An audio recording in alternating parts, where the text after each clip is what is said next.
Price Lord. கர்த்தருடைய பரிசுத்த நாமம் மகிமைப்படுவதாக. இந்த 2026ஆம் ஆண்டினுடைய முதலாவது இரவு ஜெபத்திலே உங்களோடு இணைந்து கொள்ளும்படியாக கர்த்தர் தந்த இந்த வாய்ப்புக்காக நான் ஆண்டவரை ஸ்தோத்திரிக்கிறேன். கர்த்தர் மகிமைப்படுவாராக. கர்த்தர் இந்த புதிய வருஷத்தையும் நமக்கு ஆசீர்வாதமாய் மாற்றி தருவாராக. அனைவருக்கும் புத்தாண்டு வாழ்த்துக்களை தெரிவித்துக் கொள்கிறேன். Wish you happy new year. ஆண்டவர் இந்த வருஷத்தின் நன்மையினால் நமக்கு முடிசூட்டி தருவாராக. தொடர்ந்து நாம் இந்த நாளிலும் ஒரு வார்த்தையை சிந்திக்க இருக்கிறோம். ஸ்தோத்திரம். இந்த வருஷத்திலே ஆண்டவர் தந்த வாக்குத்தத்தமான வார்த்தையை இந்த முதல் ஜெபத்திலே சொல்லும்படி விரும்புகிறேன். எரேமியா தீர்க்கதரிசன புஸ்தகம் 31ஆம் அதிகாரம் 14ஆம் வசனத்தை நாம் வாசிக்கும் போது இவ்விதமாய் நாம் வாசிக்கிறோம். எரேமியா 31:14 வாசியுங்கள்.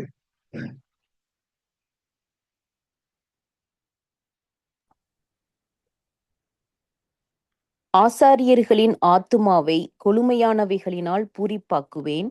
என் ஜனங்கள் நான் அளிக்கும் நன்மையினால் திருப்தியாவார்கள் என்று கர்த்தர் சொல்லுகிறார். கர்த்தருடைய பரிசுத்த நாமம் மகிமைப்படுவதாக. இந்த வசனத்தின் 2வது பகுதியிலே நாம் பார்க்கிறோம், என் ஜனங்கள் நான் அளிக்கும் நன்மையினால் திருப்தி ஆவார்கள் என்று கர்த்தர் சொல்லுகிறார் என்பதாக நாம் பார்க்கிறோம். ஆண்டவர் அவர் அளிக்கிற நன்மையினால் தம்முடைய ஜனங்களை திருப்தியாக்குகிற தேவனாய் இருக்கிறார். கர்த்தருடைய பரிசுத்த நாமம் மகிமைப்படுவதாக. அந்த விதமான ஒரு ஆசீர்வாதத்தை கர்த்தர் நம்ம எல்லாருடைய வாழ்க்கைகளும் நம்முடைய குடும்பங்களும் தந்தருள்வாராக.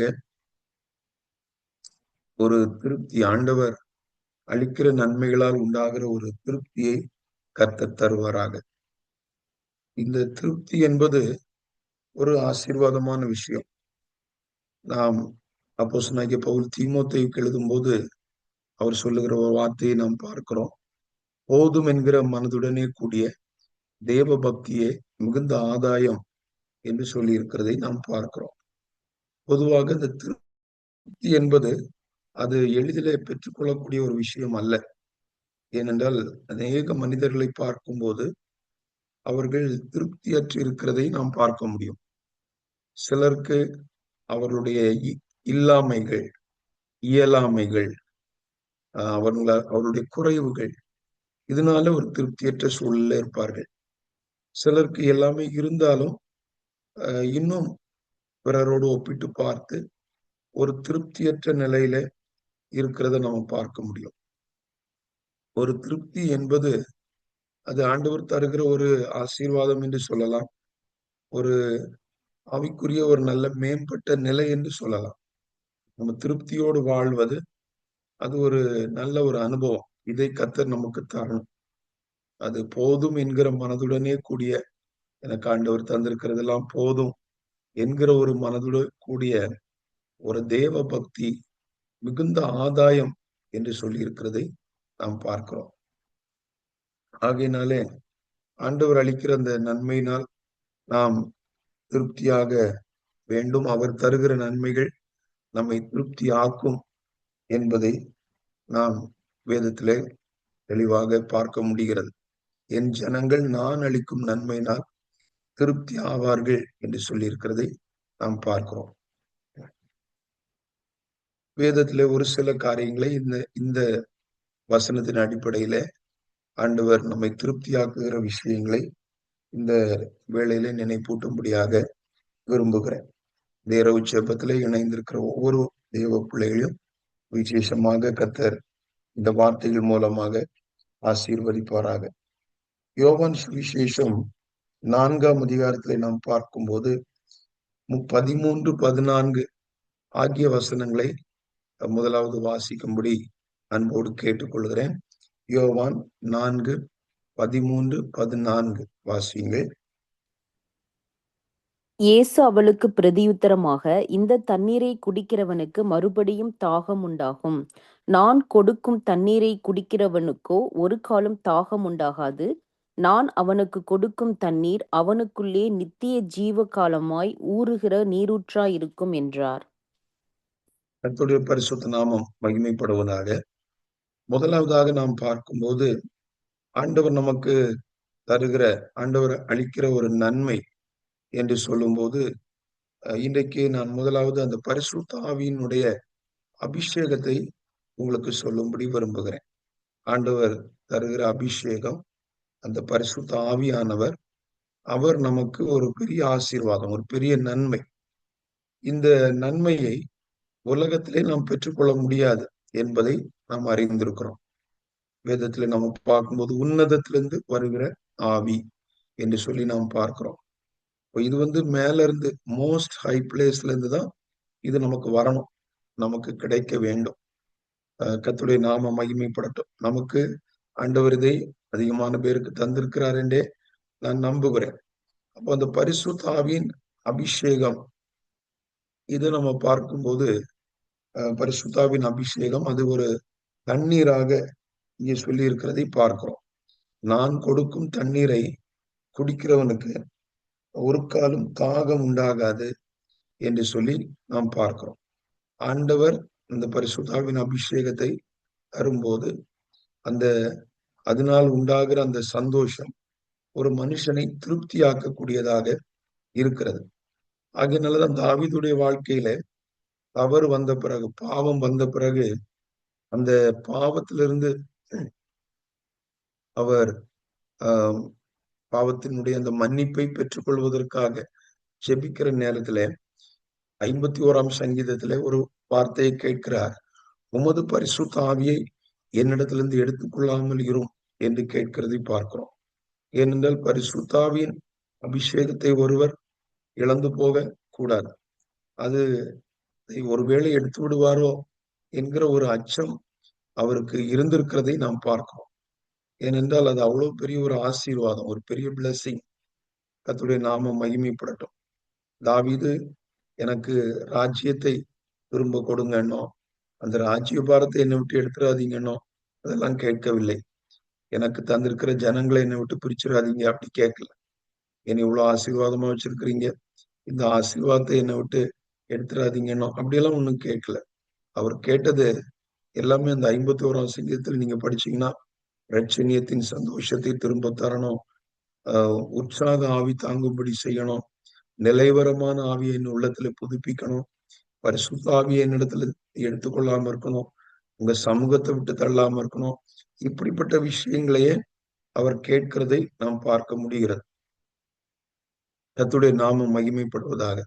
அப்படியானால் அந்த பரிசுத்த ஆவியின் அபிஷேகத்தினுடைய முக்கியத்துவத்தை நம்ம உணர முடிகிறது. அது எவ்வளவு அவசியமானது என்பதை நம்ம பார்க்கிறோம்.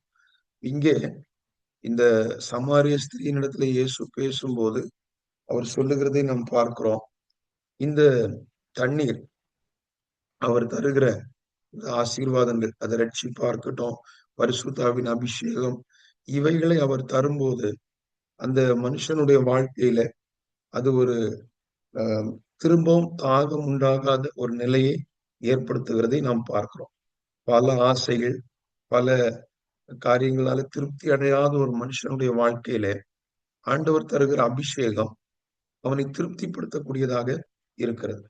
இங்கே இந்த சமாரிய ஸ்திரியுடைய வாழ்க்கையை எடுத்துக்கொண்டால் அவளை குறித்து ஆண்டவர் சொல்லுகிறார், உனக்கு 5 புருஷர் இருந்தார்கள் அப்படின்னு சொல்லி சொல்றத பார்க்கிறோம். அப்படியானால் ஐந்து புருஷர்களை அவள் திருமணம் பண்ணி அப்படியெல்லாம் இருந்தும் கூட அவளுடைய வாழ்க்கையில ஒரு திருப்தியற்ற நிலைமையில இருக்கிறாள். இப்பொழுது இருக்கிறவன் உனக்கு புருஷன் இல்லை என்று சொல்லுகிறதை நாம் பார்க்கிறோம். இப்படிப்பட்ட ஒரு நிலையில வாழுகிற அந்த சமாரிய ஸ்திரீக்கு ஆண்டவர் சொல்லுகிறார், நான் கொடுக்கும் தண்ணீர் அது உனக்கு என்ன செய்யும்னு சொன்னா திரும்பவும் உனக்கு தாகம் உண்டாகாது அதை குடிக்கும் போது அப்படின்னு சொல்லுகிறார். அவனுக்குள்ள நித்திய ஜீவ காலமாய் ஊறுகிற நீரூற்றாய் இருக்கும் என்று சொல்லுகிறதை பார்க்கிறோம். அந்த அபிஷேகம் ஆண்டவர் நமக்குள்ள தரும்போது நமக்கு ஒரு நல்ல திருப்தி, சாட்டிஸ்பாக்சன் உண்டாகிறது. உலகத்தின் ஆசைகளா இருக்கட்டும், இன்னும் மாம்சீக இச்சைகள், இது போன்ற காரியங்கள் அதிகமான நாட்டங்கள் இல்லாதபடிக்கு ஆண்டவர் தருகிற அபிஷேகம் நம்முடைய தாகத்தை தீர்க்கக்கூடியதாக இருக்கிறது. கர்த்தருடைய நாமம் மகிமைப்படட்டும். அப்படியானால் அந்த நமக்கு ஏற்படுகிற தாகத்துக்கு இந்த அபிஷேகத்தினால் நாம் நிரப்பப்படும் போது, பரிசுத்த ஆவியினால் நாம் நிரப்பப்படும் போது, வேறு தாகங்கள், வேறு விஷயங்கள் மேல அந்த ஏக்கங்களோ வாஞ்சைகளோ இல்லாத அளவுக்கு கர்த்தர் நம்மை காக்க வல்லவராய் இருக்கிறார். ஆகையினால் அப்படிப்பட்ட ஒரு அனுபவத்தை ஆண்டவர் நமக்கு முதலாவது தருவாராக. அடுத்ததாக இன்னொரு விஷயத்தை நாம் பார்க்கலாம். 58ஆம் அதிகாரம், ஏசாயா தீர்க்க தரிசன புஸ்தகம் 58ஆம் அதிகாரம் 11வது வசனத்தை நாம் வாசிக்கும் போது, அங்கே ஆண்டவர் திருப்தியாக்குகிற எந்த பகுதியை திருப்தியாக்குகிறார் என்பதை நாம் பார்க்கிறோம். அதை எதனால் திருப்தியாக்குகிறார் என்பதை தொடர்ந்து நாம் சிந்திக்கலாம். ஏசாயா 58:11 வாசியுங்கள். கர்த்தர் நித்தமும் உன்னை நடத்தி மகா வறட்சியான காலங்களில் உன் ஆத்துமாவை திருப்தியாக்கி உன் எலும்புகளை நினமுள்ளதாக்குவார். நீ நீர்ப்பாய்ச்சலான தோட்டத்தைப் போலவும் வற்றாத நீரூற்றைப் போலவும் இருப்பாய். கர்த்தருடைய பரிசுத்த நாமம் மகிமைப்படுவதாக. கர்த்தர் நித்தமும் உன்னை நடத்தி மகா வறட்சியான காலங்களில் உன் ஆத்துமாவை திருப்தியாக்கி என்று சொல்லுகிறதை நாம் பார்க்கிறோம். அதாவது வறட்சியான காலங்கள், அந்த வறட்சியான காலங்களில் ஆத்துமாவை தேவன் திருப்தியாக்குவார், திருப்தியாக்கி நடத்துவார் என்று நாம் பார்க்கிறோம். நித்தமும் ஆண்டவர் தினமும் நம்மை நடத்தி, ஒவ்வொரு நாளும் நம்மை நடத்தி நம்முடைய ஆத்துமாவை திருப்தியாக்குகிறவராக இருக்கிறார். ஆத்துமாவை திருப்தியாக்குகிறதுக்கு பல்வேறு விதங்களிலே கர்த்தர் நம்மை திருப்தியாக்குகிறவராக இருக்கிறார். பொதுவாக சரீரத்தை திருப்திப்படுத்துகிறதுக்காக சரீரத்துக்கு தேவையான உணவை நாம் உட்கொள்கிறோம், சரீரத்தை நாம் கவனமாக பார்த்துக் கொள்கிறோம். ஆனால் கர்த்தர் எதுல கவனம் செலுத்துகிறார்னா, இதெல்லாம் தேவையற்றது என்பது அல்ல. ஆனால் அதை காட்டிலும் நமக்குள்ளாக இருக்கிற அந்த வெளியேறப்பெற்ற ஆத்துமா, ஒருவன் உலகம் முழுவதையும் ஆதாயப்படுத்திக் கொண்டாலும் தன் ஜீவனை நஷ்டப்படுத்தினால் லாபம் என்ன என்று சொல்லி நாம் பார்க்கிறோம். இந்த சோல் அதை நம்ம இழப்போம்னு சொன்னா ஒரு பெரிய நஷ்டமாக அது மாறிவிடும். ஆகையினாலே அந்த ஆத்துமாவை அவர் திருப்தியாக்குகிறார் என்று பார்க்கிறோம். அது வறட்சியான காலங்கள்ல கூட ஆத்மாவை திருப்தியாக்கி நடத்துகிறார் என்பதை நாம் பார்க்கிறோம். வறட்சியான காலங்கள் என்று சொல்லும்போது நம்முடைய வாழ்க்கையில பல சோதனைகள், பல போராட்டங்கள், இல்லாமைகள், வறட்சின்னு சொல்லும்போது ஒரு இல்லாமை தானே. அப்படிப்பட்ட நேரங்கள்ல கூட நம்முடைய ஆத்துமாவை திருப்தியாக்கி நடத்த வல்லமையுள்ளவராய் இருக்கிறார்.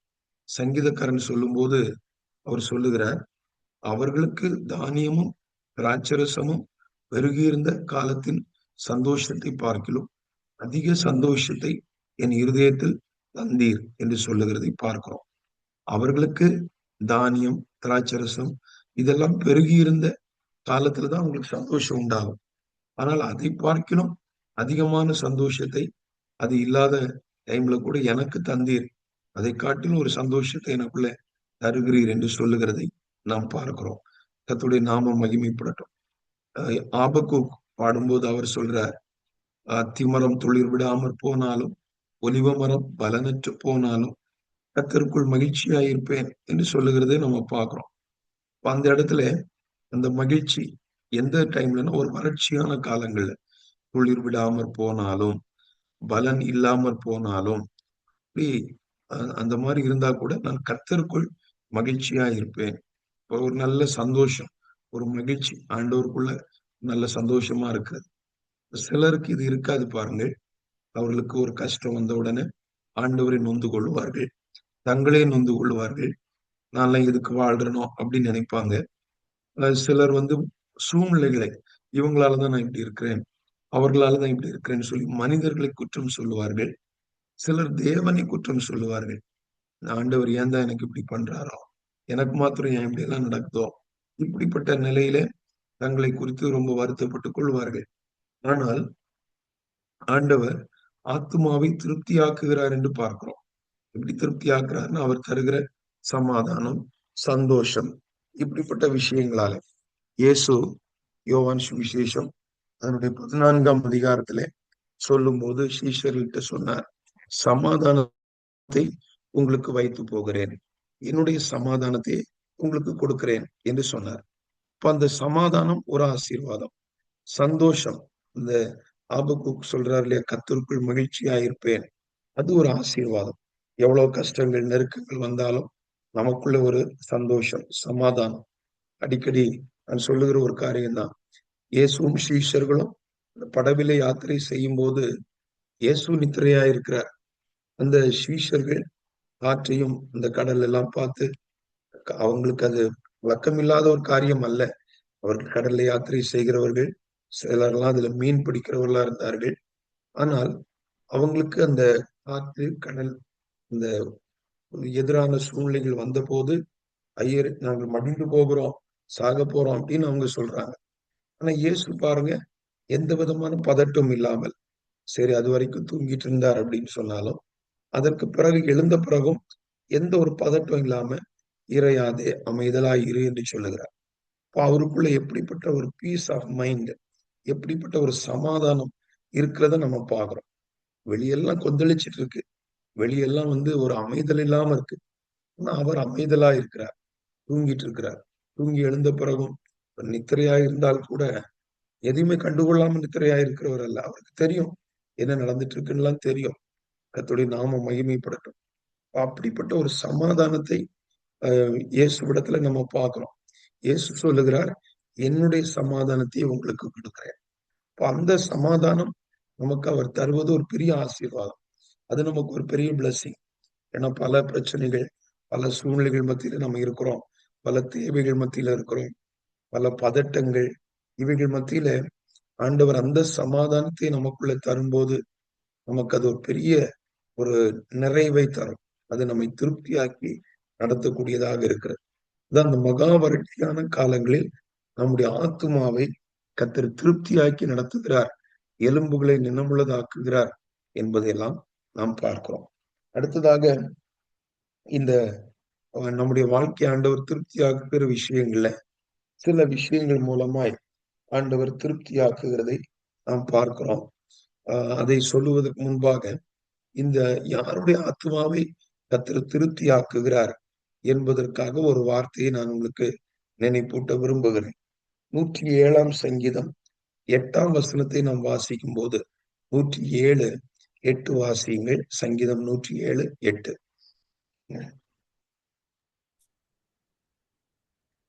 தவனமுள்ள ஆத்துமாவை கர்த்தர் திருப்தியாக்கி பசியுள்ள ஆத்துமாவை நன்மையினால் நிரப்புகிறார் என்று.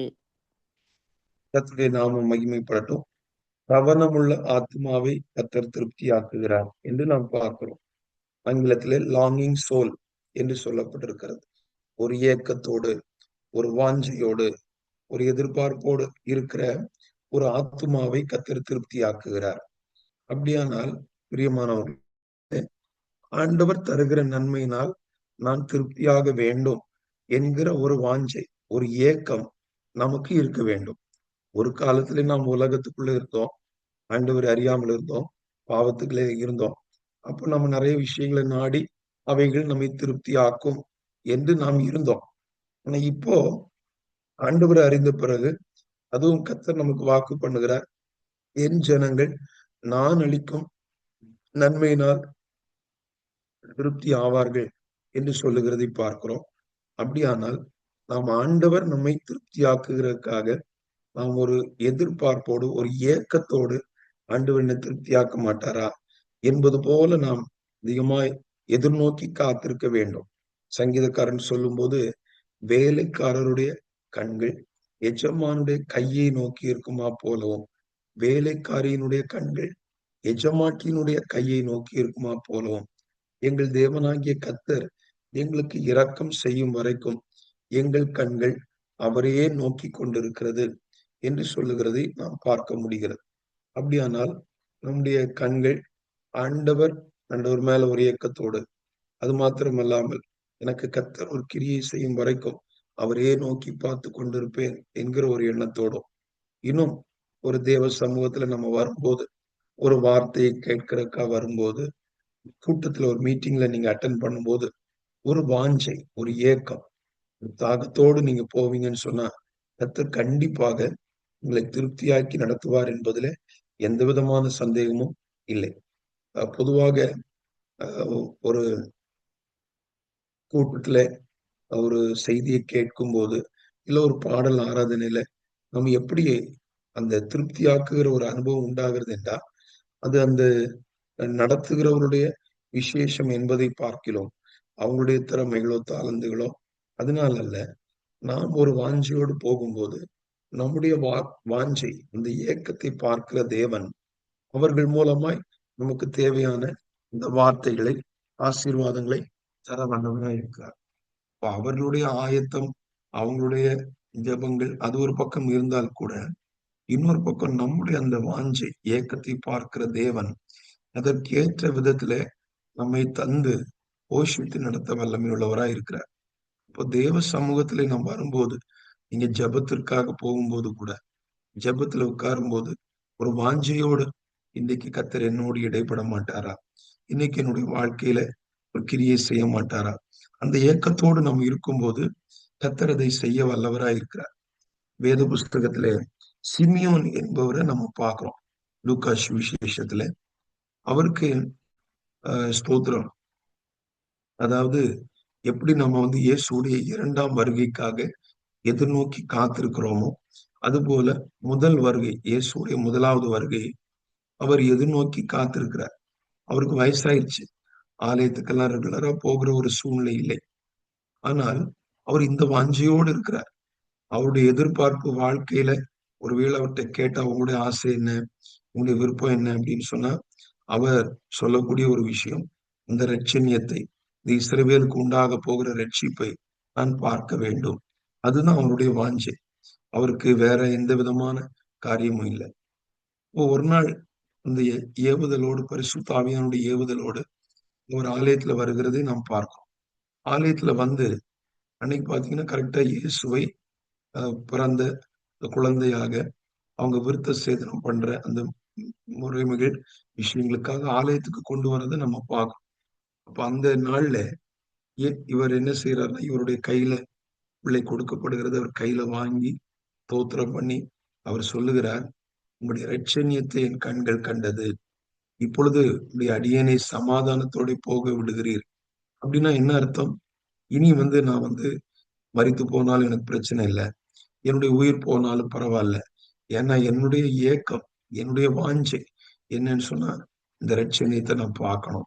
அப்படி இருந்தபோது அவரை ஆண்டவர் திருப்திப்படுத்துகிறதை பார்க்கிறோம். அவருடைய ஏக்கத்தை நிறைவேற்றுகிறத நம்ம பார்க்கிறோம். அப்ப நாம் எவ்வளவு ஏக்கத்தோடு, எவ்வளவு வாஞ்சையோடு தேவ சமூகத்துல ஒவ்வொரு காரியத்தை எதிர்நோக்குகிறோமோ, அந்த அளவுக்கு கர்த்தர் நம்மை நிரப்ப வல்லமை உள்ளவராய் இருக்கிறார். அபிஷேகம் பெறுகிறவருடைய சாட்சியெல்லாம் கேட்கும்போது அவங்கள சிலர் சொல்லுவாங்க, எனக்கு அபிஷேகம் கிடைத்த நாள்ல எனக்கு அதுல ஒரு திருப்தி உண்டாகல. நான் போய் வீட்டுல இன்னும் தனியா ஜெபித்தேன். எனக்கு ஒரு அக்கினி அபிஷேகம் வேணும். இப்படிப்பட்ட ஒரு அபிஷேகம் வேணும். அப்போ என்னை ஆண்டவர் திரும்பவும் நிரப்பினார் என்று சொல்லுவார்கள். நமக்கு ஒரு வாஞ்சை, ஒரு ஏக்கம் இருக்குமானால் அப்படிப்பட்ட ஆத்துமாக்களை கர்த்தர் கண்டிப்பாக திருப்தியாக்கி நடத்த வல்லமை உள்ளவராய் இருக்கிறார். கர்த்தருடைய பரிசுத்த நாமம் மகிமைப்படுவதாக. ஓ, எந்த ஆத்மாவை திருப்தியாக்குகிறார் என்பதை நாம் பார்க்கிறோம். தண்ணீர் யாருக்கு நம்ம கொடுப்போம்? ஆகமுள்ளவர்களுக்கு தான் நம்ம கொடுப்போம். மற்றபடி மற்றவங்களுக்கு கொடுத்தாலும் அவங்க வாங்கிட்டு ஒரு பேருக்கு குடிச்சிட்டு வச்சிருவாங்க. ஆனா தாகம் உள்ளவர்களுக்கு கொடுத்தால் அவர்கள் அதை மடமடன்னு குடிச்சிட்டே இருப்பாங்க. அந்த ரொம்ப ஒரு இயக்கத்தோடு அதை உட்கொள்ளுவார்கள், எடுத்துக்கொள்வார்கள். இது போன்ற ஒரு அனுபவம் நமக்கு கர்த்தர் தரணும். ஸ்தோத்திரம். அடுத்ததாக நாம் பார்க்கும்போது ஆண்டவர் நம்மை திருப்தி ஆக்குகிற இன்னொரு விஷயத்தை நான் உங்களுக்கு நினைப்பூட்டும்படியாக விரும்புகிறேன். ஸ்தோத்திரம். 90ஆம் சங்கீதத்துல அதனுடைய 14ஆம் வசனத்தை நாம் வாசிக்கும் போது, 90ஆம் சங்கீதம் அதனுடைய 14ஆம் வசனத்தை வாசிக்கும்படி அன்போடு கேட்டுக்கொள்கிறேன். நாங்கள் எங்கள் வாழ்நாளெல்லாம் களிகூர்ந்து மகிழும்படி காலையிலே எங்களை உமது கிருபையால் திருப்தியாக்கும். கர்த்தருடைய பரிசுத்த நாமம் மகிமைப்படுவதாக. இங்கே சங்கீத புஸ்தகத்திலே இந்த சங்கீதம் இடம் பிடித்திருந்தாலும் இது மோசேயினுடைய ஜெபம் என்பதை நாம் பார்க்கிறோம். ஒரு பாடலா இருக்கிறபடினால்தான் அது சங்கீத புஸ்தகத்திலே இருக்கிறது. ஆனால் மோசேயினுடைய ஜெபம் என்று நாம் பார்க்கிறோம். மோசே ஜெபிக்கும் போது அவர் கேட்கிற ஒரு விஷயம் என்ன அப்படின்னு சொன்னா, நாங்கள் எங்கள் வாழ்நாளெல்லாம் களிகூர்ந்து மகிழும்படி காலையிலே உமது கிருபையால் எங்களை திருப்தியாக்கும் என்று கேட்கிறதை நாம் பார்க்கிறோம். கர்த்தருடைய நாமம் மகிமைப்படட்டும். பாருங்கள், இஸ்ரவேல் ஜனங்களுடைய வாழ்க்கையை சற்று சிந்தித்து பாருங்கள்.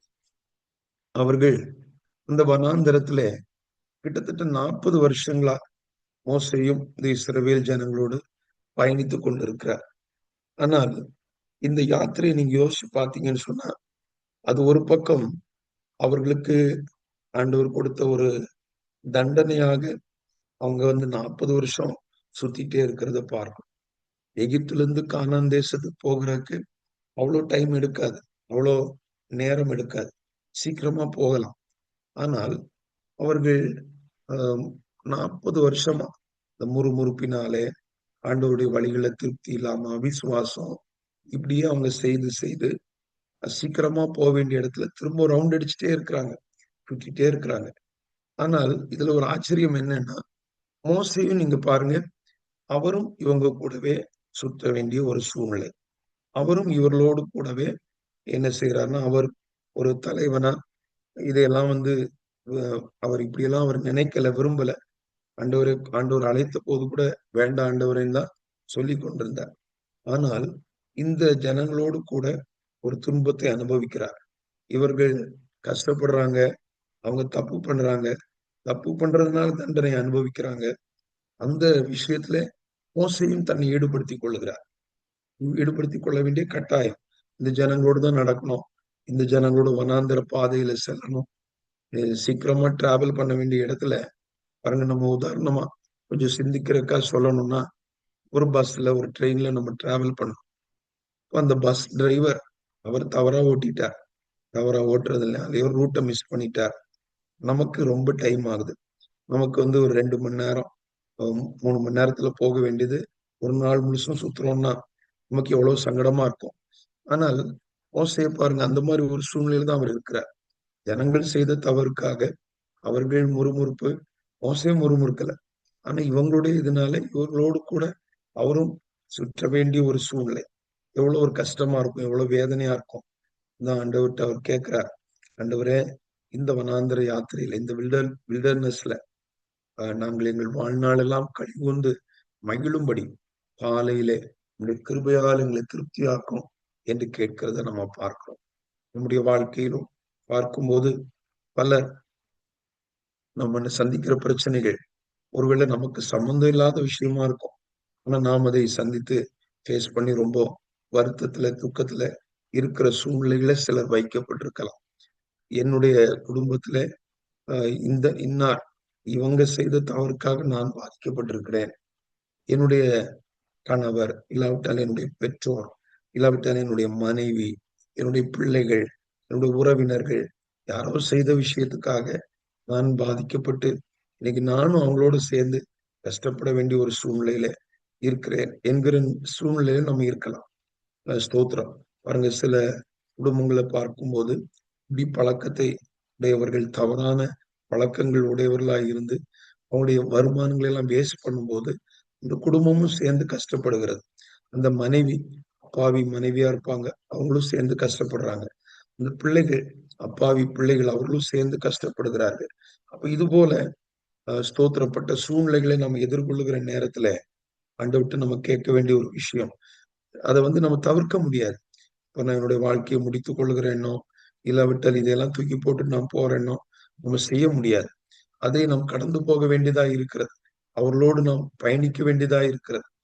ஓ, இப்படிப்பட்ட அந்த கடினமான சூழ்நிலைகள்ல ஆண்டவருடைய கிருபை நம்மை திருப்தியாக்க போதுமானதா இருக்கிறது. அதனாலதான் மோசே கேட்கிறார், நாங்கள் எங்கள் வாழ்நாளெல்லாம் களிகூர்ந்து மகிழும்படி காலையில உமது கிருபையால் எங்களை திருப்தியாக்கும் என்று சொல்லுகிறதை பார்க்கிறோம். அப்ப அந்த திருப்தி ஆகிற நேரம் எது என்பது முக்கியமான ஒரு விஷயமா இருக்கிறது. காலையிலே எங்களை உடைய கிருபையால் திருப்தியாக்கும். நம்முடைய ஸ்தோத்திரம், நீங்கள் உங்களுடைய வேலையின் சூழ்நிலைகளை குறித்து எனக்கு அதிகமாய் தெரியவில்லை. ஒருவேளை நைட் ஷிஃப்ட் பார்க்கிற நிலைகள் இருக்கலாம். ஸ்தோத்திரம் அன்டைம்ல வேலை பார்க்கிற சூழ்நிலைகள் இவையெல்லாம் இருக்கலாம். ஆனால் காலையிலே ஆண்டவரை தேடுகிற ஒரு பழக்கம் நம்ம ஒவ்வொருடைய வாழ்க்கையிலும் அதிகமா இருக்க வேண்டியது அவசியம். ஸ்தோத்திரம். வாய்ப்பு இருக்கிற எல்லாரும் அதிகாலையில எழும்பி ஆண்டவரை நோக்கி பார்க்கிற ஜெபிக்கிற அந்த பழக்கங்களை நம்முடையவர்களாய் இருக்க வேண்டும். ஒருவேளை அந்த ஷிஃப்ட் சூழ்நிலைகள்னால காரியங்கள் மாறுதலா இருந்தாலும் நாம் தூங்கி எழும்புகிற அந்த டைம்ல முதல் நேரம் ஆண்டவருக்கு கொடுக்க நம்ம பழகி கொள்ள வேண்டும். அப்படி நாம் செய்யும்போது அது ஒரு பெரிய ஆசீர்வாதம். அந்த நேரத்துல கர்த்தர் கிருபைகளை தருகிறார். ஒரு தேவ ஊழியக்காரர் இவ்விதமாய் அவருடைய காரியங்களை சொன்னார். அவர் ரொம்ப வருஷமா ஊழியங்களை செய்கிறவர். ஸ்தோத்திரம். எப்படியோ ஒரு 40 வருஷத்துக்கு மேல அவருடைய ஊழியங்களை இருக்கிறார் என்று நான் நம்புகிறேன். பல ஊழியங்களை செய்கிற அந்த ஊழியக்காரர் நல்ல ஜெபிக்கக்கூடியவர். அவர் சொன்னார், அதிகாலையில நான் ஆண்டவரை நோக்கி பார்க்கிறேன். அதிகாலை ஜெபத்துல நான் இருந்து பெறுகிற கிருபை, நான் செய்கிறது பெரிய பாரமான ஊழியமா இருந்தாலும் எளிதாய் செய்கிறதுக்கு ஆண்டவர் உதவி செய்கிறார் என்று சொல்லுகிறதை பார்க்கிறோம். அந்த ஃபர்ஸ்ட் பிளேஸ், ஃபர்ஸ்ட் இந்த நேரம், அதை நம்ம ஆண்டவருக்கு கொடுக்கும் போது நம்முடைய வேலைகள் எளிதாக மாறி விடுகிறது. நம்முடைய நெருக்கமான சூழ்நிலைகள், நம்முடைய சேலஞ்சஸை நம்ம எதிர்கொள்ளும் போது சிரமம் இல்லாமல் எதிர்கொள்ளக்கூடியவர்களாய் நாம் மாறி விடுகிறோம். கர்த்தருடைய நாமம் மகிமைப்படட்டும். இல்ல நம்ம வேலைகள் எல்லாம் செஞ்சு முடிச்சுட்டு, ஐயோ இன்னைக்கு இது அவசரமா இருக்கு, இது முக்கியமா இருக்கு, இதை நம்ம முடிச்சிட்டு பிறகு பிரேயர் பண்ணுவோம் அப்படின்னு நினைக்கும் போது இந்த வேலைகள் நம்மை பல சிக்கல்களிலே பல சிரமங்களுக்கு உட்படுத்தி விடுகிறது. அதற்கு பிறகு நம்ம மனதளவில சோர்ந்து போகிறோம், சரீர அளவில சோர்ந்து போகிறோம். அதற்கு பிறகு அவ்வளவு ஒரு ஊக்கமாய் பல நேரங்களில் நம்மால் ஜெபிக்க முடிவதில்லை. ஒரு கடமை ஜெபத்தை தான் நம்ம வேலைகள் எல்லாம் முடித்து ஜெபிக்கும் போது செய்ய முடிகிறது. கர்த்தருடைய நாமம் மகிமைப்படட்டும். ஆனால் இந்த முதல் டைம் எழும்பி, காலையில எழும்பி அந்த முதல் நேரத்தை ஆண்டவருக்கு கொடுக்கும் போது, ஆண்டவரோடு செலவு பண்ணும்போது, ஆண்டவருடைய சமாதானம், சந்தோஷம், ஆண்டவருடைய கிருபைகளை அளவில்லாமல் பெற்றுக்கொள்ள அது எதுவா இருக்கும். ஆண்டவரை ஸ்தோத்தரிக்கிறது, ஆண்டவருக்கு துதிகளை ஏறெடுக்கிறது, ஆராதிக்கிறது, அவருடைய வார்த்தைகளால் பிளஸ் பண்ணப்படுகிறது. இந்த ஒரு அனுபவம் காலை நேரத்திலே நமக்கு இருக்க வேண்டும். காலையில கர்த்தர் கிருபைகளோடு அவர் நம்மை சந்திக்க கடந்து வருகிறார். அந்த நேரத்துல நம்ம அந்த கிருபைகளை பெற்றுக்கொள்வோம்னா, இந்த கிருபையை வாங்கிட்டோம்னா அன்னைக்கு நாள் நமக்கு எளிதாக மாறிவிடும். அன்றைக்குள்ள சூழ்நிலைகளை பிரச்சனை வராதுன்னு அர்த்தம் இல்ல, போராட்டங்கள் வரலாம். ஆனால் அதை எளிதாக நாம் எதிர்கொண்டு போக, உம்மாலே ஒரு சேனைக்குள் பாய்வேன், உம்மாலே ஒரு மதிலை தாண்டுவேன் என்று சொல்லப்பட்ட வார்த்தையின்படியே நாம் எளிதாக அவைகள் எல்லாம் கடந்து செல்ல கர்த்தர் நமக்கு கிருபை தருவார். சரீரத்துல ஒருவேளை சில களைப்புகள், கஷ்டங்கள் இருக்கும். ஆனா செய்ய வேண்டிய காரியங்களை உற்சாகத்தோடு செய்ய கர்த்தர் வேண்டிய கிருபைகளை தருவார். நாம் ஹேண்டில் பண்ண வேண்டிய விஷயங்கள் ரொம்ப கிரிட்டிக்கலான காரியங்களா இருக்கலாம். ஒருவேளை பிரச்சனைக்குரிய விஷயங்களா இருக்கலாம். ரொம்ப இஷ்யூ நிறைந்ததா இருக்கலாம். ஆனால் அவைகள் எல்லாம் நம்ம எளிதாக கையாள, எளிதாக மேனேஜ் பண்ண கர்த்தர் நமக்கு கிருபை செய்வார். கர்த்தருடைய நாமம் மகிமைப்படட்டும். ஒரு யோசேப்புக்கு கர்த்தர் கொடுத்த கிருபை, அவருக்கு கொடுத்த ஞானம், எகிப்து தேசத்தை அவர் இந்த ஸ்தோத்திரம் பார்வோனுக்கு அடுத்த நிலையிலிருந்து அவர் பொறுப்பெடுத்து நடத்துகிற அந்த டைம்ல நீங்க பாத்தீங்கன்னு சொன்னா ரொம்ப ஒரு பிரிசியஸ் ஹேண்ட்லிங் அவருக்கு தரப்பட்டது. கிடைக்கிற ஆகாரங்கள் எல்லாம் சேமித்து வைக்கணும். அடுத்த 7 வருஷம் ஒரு டிராட், பஞ்ச காலம். இந்த பஞ்ச காலத்துல அந்த தேசத்தை மேனேஜ் பண்ணணும். தேசத்துல பல தேசங்கள்ல இருந்து வருவாங்க, எல்லாருக்கும் ஆகாரம் கொடுக்கணும். அந்த நாட்டுல இருக்கிற மக்களுக்கும் குறைவில்லாம ஆகாரம் கொடுக்கணும். அப்ப இதற்குரியதை ஏற்கனவே ஆயத்தப்படுத்தணும். ஆனால் அதை அருமையா அவர் ஹேண்டில் பண்றதை பார்க்கிறோம். ஆண்டவர் கொடுத்த ஞானம். இது போல கிருபையாக கர்த்தர் நமக்கு ஒவ்வொரு விஷயங்களை நமக்கு ஸ்தோத்திர வேண்டிய ஞானம், ஆலோசனைகளை தந்து நம்மை நடத்த வல்லமை உள்ளவராய் இருக்கிறார். காலைதோறும் அவருடைய கிருபைகள் புதியவைகளாய் இருக்கிறது என்று பார்க்கிறோம். நமக்கு தெரிந்த ஒரு வழக்கத்தின்படியே இதெல்லாம் நமக்கு தெரிந்த விஷயம்தான். அப்படி நம்ம வாழ்க்கையை எதிர்கொள்ளாதபடிக்கு ஒவ்வொரு நாளும் அவருடைய கிருபையை நாம் பெற்றுக்கொள்ளும் போது ஆண்டவர் சில வேளையில ஒரு ஈஸி வே வச்சிருப்பார். எளிதாக செய்யக்கூடிய சூழ்நிலையை வைத்திருப்பார். ஒரு உதாரணத்தை இந்த விஷயத்திலே நான் உங்களுக்கு காட்டுகிறேன். நாம் தாவீதை குறித்து பார்க்கும்போது அவர் ராஜாவாக ஆன ஆரம்பத்திலே 2 சாமுவேல் 5ஆம் அதிகாரத்திலே நாம் பார்க்கும்போது 2 சாமுவேல் 5ஆம் அதிகாரத்திலே தாவீது அங்கே ஸ்தோத்திரம் ராஜாவானார் என்று கேள்விப்பட்ட உடனே பெலிஸ்தர் அவனை தேடும்படி வந்தார்கள் என்று நாம் பார்க்கிறோம். 2 சாமுவேல் 5ஆம் அதிகாரம் 17ஆம் வசனம் முதல் நாம் அதை பார்க்க முடிகிறது. இப்போ தாவீது முதல் டைம் ஆண்டவர்கிட்ட கேட்கும் போது ஆண்டவர் ஒரு ஆலோசனை சொல்லுகிறார். இந்த விதத்துல நீ போன்னு சொல்றார். ஆனால் சரி ஆண்டவர் இப்படி சொல்லிட்டார், நம்ம இந்த மாதிரி எப்பவும் பண்ணா போதும் அப்படி அவர் நினைக்கவில்லை. அதே பிரச்சனை திரும்பவும் அதே இடத்துல அதே ரெப்பாயும் பள்ளத்தாக்கிலே வந்தபோது தாவீது மறுபடியும் கர்த்தரிடத்துல விசாரித்த போது ஆண்டவர் புதிய வழிமுறையை சொல்லுகிறதை நாம் பார்க்கிறோம். இப்போ கர்த்தர் ஒவ்வொரு விஷயங்களை நம்ம ஹேண்டில் பண்றதுக்கு ஒவ்வொரு டைமும் புதிய மெத்தட்ஸ் புதிய வழிகளை ஆண்டவர் வச்சிருக்கிறார்.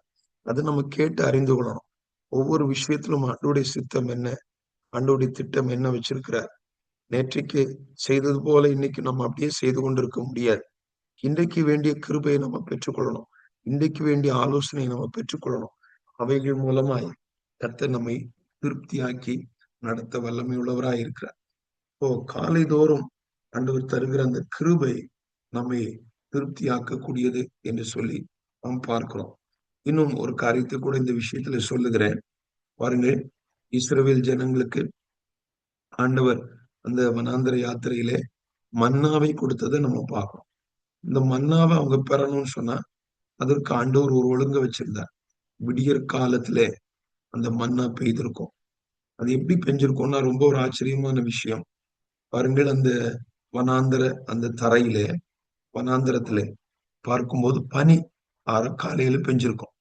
அந்த விடியற் காலத்துல பனி பெஞ்சு அந்த பனிக்கு மேல மன்னா பெய்திருக்கும்.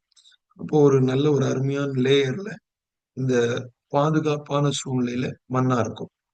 இப்போ பாருங்க, அந்த அந்த மன்னா மேல இருந்து விழுகிறது வானத்தின் அப்பம். அது பாத்தீங்கன்னு சொன்னா அந்த பனிக்கு மேலதான் விழுந்திருக்கும். இப்போ அந்த மண்ணுல விழுந்திருந்து சொன்னா அதை எடுத்து அவங்க சாப்பிடுறது கொஞ்சம் சிரமமா இருக்கும். இப்போ முதல்ல அந்த பனி ஒரு ஃப்ரிட்ஜ்ல வச்சது மாதிரி அந்த மண்ணா இருக்கு. ஆனால் வெயில் ஏற ஏற பார்க்கும்போது அந்த பனி உருக ஆரம்பிச்சிடும்.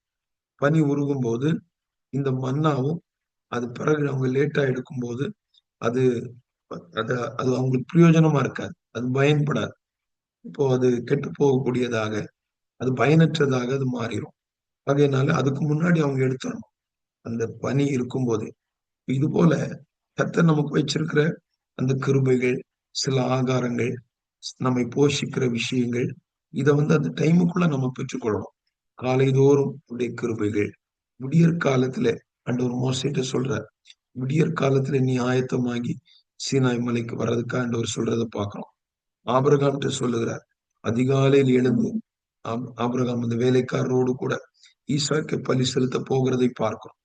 தாவீது சொல்லுகிறார் 5ஆம் சங்கீதத்துல, காலையில உமக்கு நேரே ஆயத்தமாகி காத்திருப்பேன் அப்படின்னு சொல்லி சொல்றத பார்க்கிறோம். அதற்குரிய ஒரு நேரம், அந்த டைம், அந்த டைம்ல நம்ம ஆண்டவருடைய சமூகத்துல போவோம். ஒவ்வொரு விஷயங்கள் அந்த டைம் ஆண்டவர் வச்சிருக்கிற, அதாவது ஆண்டவருக்கு ஒரு வேலை இருக்கிறது. அந்த டைம் காலை நேரம். அந்த நேரத்துல நாம் அதை பெற்றுக்கொள்ளும் போது ஸ்தோத்திரம், அது நம்முடைய வாழ்க்கைக்கு மிகுந்த பிரயோஜனமாய் அமையும். ஆகையினால பிரியமானவர்களே, ஆண்டவர் நம்மை நம்முடைய ஆத்மாவை திருப்தியாக்குகிறார், தாகமுள்ள ஆத்மாவை திருப்தியாக்குகிறார் என்பதை நம்ம பார்த்தோம். அது மாத்திரமல்லாதபடிக்கு அவர் காலைதோறும் கிருபையினால் திருப்தியாக்குகிறார் என்பதை பார்க்கிறோம். பரிசுத்தாவின் அபிஷேகத்தினாலே திருப்தியாக்கி நடத்துகிறதையும் நாம் ஏற்கனவே சிந்தித்தோம். கர்த்தருடைய நாமம் மகிமைப்படுவதாக.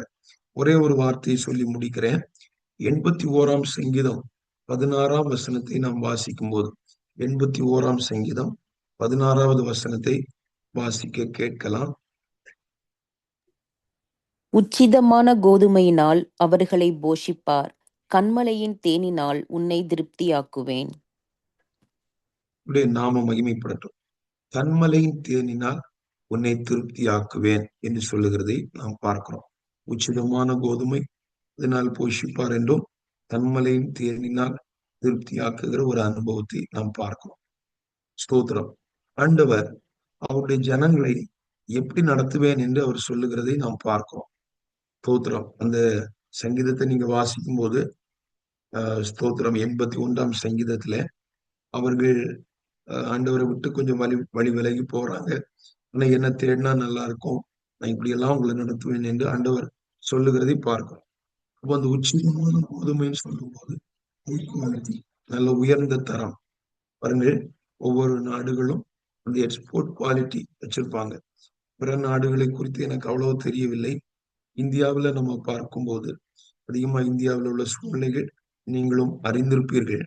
இந்தியாவில் பார்த்தீங்கன்னா எக்ஸ்போர்ட் குவாலிட்டின்னு வச்சிருப்பாங்க. ஒரு மீன் எடுத்துக்கொண்டால் அந்த மீன்கள்ல எக்ஸ்போர்ட் குவாலிட்டி இருக்கும். அந்த இங்க கிடைக்கிறதெல்லாம், இந்தியாவில் கிடைக்கிறதெல்லாம் கொஞ்சம் சாதாரணமான ஒரு இதுலதான் இருக்கும். ஆனா எக்ஸ்போர்ட் குவாலிட்டி கொஞ்சம் நல்ல ஹை குவாலிட்டியா இருக்கும். அதுபோல ஸ்தோத்திரம், இந்த தானியங்கள் இவைகள கூட அரிசி அதுல நல்ல உயர்ந்த தரத்தை எல்லாம் எக்ஸ்போர்ட் பண்ணுவாங்க. இங்கே அது கிடைக்கிறது ரொம்ப அரிதா இருக்கும். சுத்தமா கிடைக்காது என்று சொல்லுவதற்கும் இல்லை. ஆனால் அது ரொம்ப அதிகமான விலையில பொதுவா எல்லா மக்களும் எளிதில் பெற்றுக்கொள்ளக்கூடிய நிலையில இருக்காது. கொஞ்சம் வசதி படைத்தவர்கள், நல்ல நிலையில இருக்கிறவங்க அதை பயன்படுத்தி கொள்ளக்கூடிய விதத்துல இருக்கும். ஆண்டவர் ஜனங்களுக்கு என்ன சொல்றாருன்னா, இந்த உச்சிதமான கோதுமையினால் உன்னை போஷிப்பேன் என்று சொல்லுகிறதை பார்க்கிறோம். போஷிப்பார். அடுத்தது முக்கியமான விஷயம், கன்மலையின் தேனினால். இந்த இஸ்ரவேல் தேசம், கானான் தேசம் பாலும் தேனும் ஓடுகிற தேசம் என்பதை நாம் அறிந்திருக்கிறோம். அந்த இஸ்ரவேல் தேசத்துல பால் பாத்தீங்கன்னு சொன்னா அந்த பசு மாடுகள் அவைகள் நல்ல ஒரு கொழுமையான மாடுகளாக அவைகள்ட்ட இருந்து அந்த பால் தானாக அவைகள் சிந்தி கொண்டிருக்கிற விதத்துல அந்த பசு மாடுகள் இருக்குமா. அது மாத்திரம் இல்லாமல் தேன், அதுவும் பாத்தீங்கன்னா பல இடங்கள்ல இந்த தேனீக்கள், அதுவும் இந்த கண்மலையினுடைய மரங்கள், அந்த வெடிப்புகள் எல்லாம் போய் தேன் கூடுகளை கட்டி அவைகளும் பாத்தீங்கன்னா பெரிய அளவுல பெரிய தேன் கூட அதுல இருந்து ஒழுகி கொண்டிருக்கிற விதத்துல இருக்குமா. இதுதான் அந்த பாலும் தேனும் ஓடுகிற தேசம். இது மாதிரி நிறைய இடங்கள்ல பார்க்கலாம் என்று பொதுவா சொல்லுவாங்க. அப்ப அப்படிப்பட்ட இந்த கன்மலையின் தேன், அதுவும் இந்த கண்மலையின் தேன் கொஞ்சம் விசேஷமானது. இந்த மலை தேன், அந்த தேன் அந்த தேனினாலே உன்னை திருப்தி ஆக்குவேன் என்று சொல்லுகிறதை பார்க்கிறோம். இந்த கண்மலை இதுல பார்க்கும்போது பாருங்க, கண்மலையில இருந்து ஒரு தண்ணி கிடைக்குமா? ஒரு ராக்குல இருந்து நம்ம எதையா எதிர்பார்க்க முடியுமா? அங்க ஒரு செடி கொடி இது பண்றதோ அதெல்லாம் பாறைன்னு சொன்னா அதுல இன்னும் ஒண்ணுமே இருக்காது. ஆனால் அப்படிப்பட்ட இடத்துல தேனி வைத்திருக்கிறத நம்ம பார்க்கணும். ஒரு மிராக்குலஸ் ப்ரொவிஷன் ஆண்டவர் வச்சிருக்கிறத பார்க்கிறோம். கண்மலையின் தேனினால் உன்னை திருப்தி ஆக்குவேன். ஆண்டவர் ஒரு அன்எக்ஸ்பெக்டட் பிளேஸ், எதிர்பார்க்காத இடங்கள்ல இருந்து நமக்கு ஆண்டவர் தருகிற சில நன்மைகளை அது குறிக்கிறது. கர்த்தருடைய பரிசுத்த நாமம் மகிமைப்படுவதாக.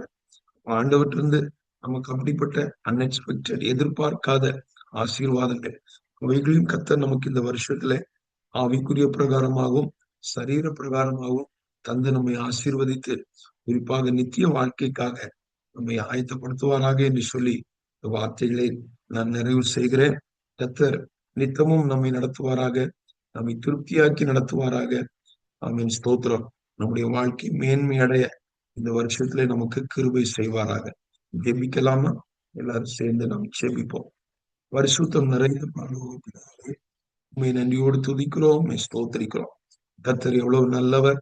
200 வருடங்களை கடந்து இந்த 2026ஆம் ஆண்டிலே நாங்கள் பிரவேசிக்கவும் கர்த்தர் பாராட்டுகிற தயவுக்காக ஸ்தோத்திரம். கர்த்தாவே, இந்த புதிய வருஷத்தை ஆண்டவர் உடைய பிள்ளைகளுக்கும் மிகுந்த ஆசீர்வாதமாக மாற்றி தாரும். சின்ன பிள்ளைகள், வாலிப பிள்ளைகள், பெரியவர்கள், முதிர் வயதானவர்கள் எல்லாரையும் கர்த்தர் ஆசீர்வதிக்கணும். ஆண்டவர் நன்மையினால் வாயை திருப்தி ஆக்கணும், நீடித்த நாட்களால் திருப்தி ஆக்கணும். எல்லா விதமான ஆசீர்வாதங்கள் உங்களுடைய பிள்ளைகள் பெற்று அனுபவிக்கத்தக்கதாக கர்த்தர் உதவி செய்யணும். ஆண்டவர் கிருபையினால் திருப்தி ஆக்கணும், ஆத்மாவை திருப்தியாக்கி நடத்தணும், பரிசுத்தாவின் அபிஷேகத்தினால திருப்தியாக்கி நடத்தணும்.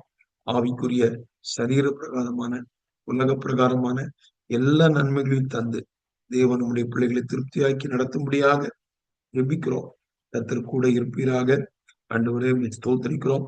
அன்எக்ஸ்பெக்டட் பிளேசஸ்ல இருந்து, எதிர்பார்க்காத இடங்கள்ல இருந்து நன்மைகள் கடந்து வர அவைகளால் நம்முடைய பிள்ளைகள் ஆசீர்வதிக்கப்படவும் கர்த்தர் உதவி செய்தல்லும்படியாக ஜெபிக்கிறோம். இந்த இரவு ஜெபத்தின் மீதமுள்ள நேரங்களையும் நம்முடைய பிள்ளைகளுக்கு ஆசீர்வாதமாக மாற்றி தாரும். இதுல இணைந்து கொள்கிற எல்லா குடும்பங்களையும் ஆசீர்வதிக்கணும். எல்லா மாதங்களும் தடை இல்லாமல் இணைந்து கொள்ள கர்த்தர் உதவி செய்யணும். ஆண்டவரும் ஸ்தோத்திரம். அமெரிக்க தேசங்களே நடைபெறுகிற ஊழியங்களை எல்லாம் கர்த்தர் ஆசீர்வதிக்கணும். உங்களுடைய பிள்ளைகளுடைய இந்த கூடுகைகள், வேத பாடம், ஆண்டவரே ஸ்தோத்திரிக்கிறோம், மற்றும் உள்ள எல்லா கூடுகைகளையும் மிகுந்த ஆசீர்வாதமா மாற்றி தரணும். அவர்களுடைய ஆவிக்குரிய வாழ்க்கையில நல்ல முன்னேற்றங்கள் இந்த வருஷத்துல உண்டாக அவர்கள் எதிர்பார்த்து கொண்டிருக்கிற நன்மைகளை சுதந்திரித்துக் கொள்ள கர்த்தர் கிருபை செய்யும். உங்களுடைய ராஜ்யத்துக்கு எங்கள் எல்லாரையும் ஆயத்தப்படுத்தும், காத்துக்கொள்ளும். இயேசுவின் நாமத்தில் ஜெபம் கேள் நல்ல பிதாவே, ஆமென். Praise the Lord. கர்த்தர் நமக்கு உதவி செய்வாராக. தொடர்ந்துள்ள ஜெப நேரத்தையும் உங்களுக்கு ஆசீர்வாதமாக மாற்றி தருவாராக. ஆமென்.